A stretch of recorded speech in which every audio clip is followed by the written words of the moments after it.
তিনি, তিনি হচ্ছে হি, আর মহিলা হলে শি হবে। করে না, বলে না, তাহলে এটা ডাজ নট।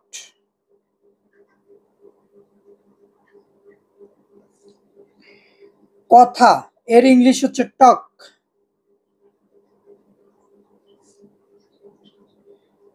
আর খাওয়ার সময় এর ইংলিশ হচ্ছে